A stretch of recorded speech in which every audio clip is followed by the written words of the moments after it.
সম্মানিত দর্শক, মহেশখালী নিউজ 21-এর পক্ষ থেকে আপনাদেরকে স্বাগত জানাচ্ছি। আমি চলে এলাম এই মুহূর্তে মহেশখালী উপজেলায় নির্বাহী অফিসার ইউনুস স্যার মহোদয়ের কাছে।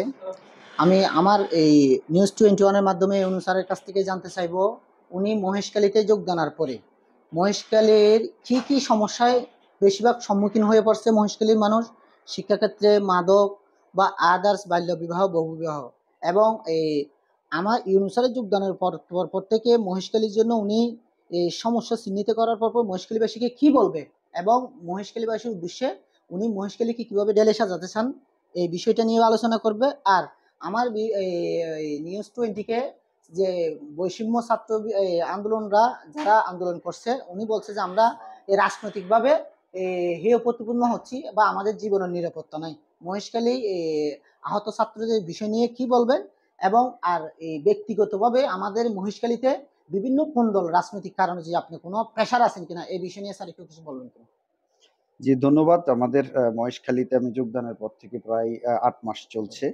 তো শিক্ষাক্ষেত্রে এখানে যেটা দেখা যাচ্ছে যে এখানে বেশিরভাগ শিক্ষা প্রতিষ্ঠানে কমিটি নিয়ে স্থানীয়দের মধ্যে কিছু বিরোধ আছে। এটার প্রভাব শিক্ষা প্রতিষ্ঠানে পড়ছে। আমরা চেষ্টা করছি পর্যায়ক্রমে এই সমস্যাগুলো সমাধান করতে। এটা সমাধান করে শিক্ষা প্রতিষ্ঠানগুলোকে কিভাবে ভালো করানো যায় সেই বিষয়ে আমরা প্ল্যান নিচ্ছি। আমরা উপজেলার প্রত্যেকটা শিক্ষা প্রতিষ্ঠানে একজন করে আমাদের অফিসারকে দায়িত্ব দিচ্ছি। এর পাশাপাশি আমি ব্যক্তিগতভাবে সবগুলো শিক্ষা প্রতিষ্ঠান পরিদর্শনের উদ্যোগ গ্রহণ করেছি। আজকেও 2টা শিক্ষা প্রতিষ্ঠান পরিদর্শন করেছি সকালবেলা। আগামী দিনগুলোতেও করতে থাকবো। আমি আশা করি এর মাধ্যমে একটা পজিটিভ পরিবর্তন আসবে। আরেকটি বিষয় সেটি হচ্ছে মহেশখালীতে প্যারাবন নিয়ে একটা জটিলতা আছে। সেটা নিয়ে একটি রিট চলমান আছে। সেই রিটের আদেশ মোতাবেক আমরা অবৈধ দখলদার যারা আছে তাদের তালিকা করেছি। তালিকা পাঠানো হয়েছে ঊর্ধ্বতন কর্তৃপক্ষের অফিসে।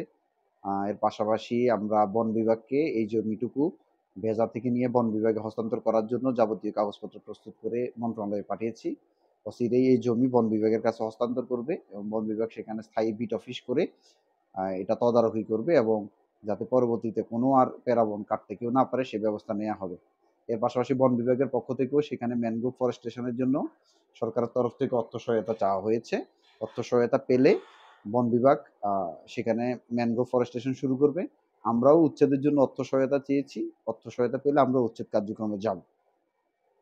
আর মহেশখালীতে বর্তমানে যারা রাজনৈতিক দল আছেন সবাই অত্যন্ত আন্তরিকতার সাথে প্রশাসনকে সহযোগিতা করছেন। কোনো রাজনৈতিক দলের সাথে আমাদের কোনো অসহযোগিতামূলক ঘটনা ঘটেনি। আমরা বৈষম্য বিরোধী ছাত্র আন্দোলনে যারা আছেন আহত এবং শহীদ পরিবার সবাই অত্যন্ত আন্তরিক। শহীদ পরিবারের আমরা খোঁজখবর নিচ্ছি। তার কবর আমরা বাধাই করার উদ্যোগ গ্রহণ করেছি।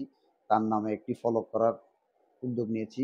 জেলা প্রশাসনের পক্ষ থেকে তাকে আর্থিক অনুদান দেওয়া হয়েছে। এনজিও থেকে আমরা আর্থিক অনুদান ব্যবস্থা করেছি। তাদের ঘর পুনর্নির্মাণের উদ্যোগ গ্রহণ করেছি। আর এর পাশাপাশি আহত যারা আছে তাদেরও আমরা খোঁজখবর রাখছি। যারা অসুস্থ হচ্ছে তাদেরকে তাৎক্ষণিকভাবে মেডিকেল সহায়তা দেওয়ার জন্য উপজেলা হেলথ কমপ্লেক্সকে বলা আছে। আর এর পাশাপাশি মহেশখালীর অন্যান্য যে কার্যক্রম সেটা স্বাভাবিক আছে। আমি মনে করি বাংলাদেশের অন্য যেকোনো অঞ্চলের চাইতে এই মুহূর্তে মহেশখালী পরিস্থিতি ভালো আছে।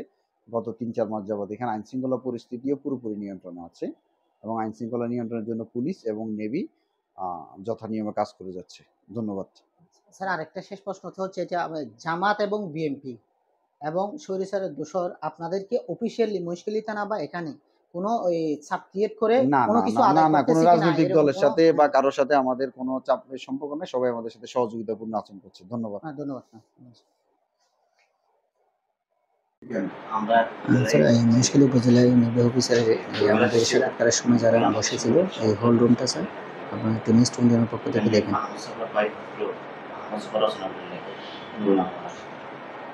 চিনি, লেখা আমি বই করছি।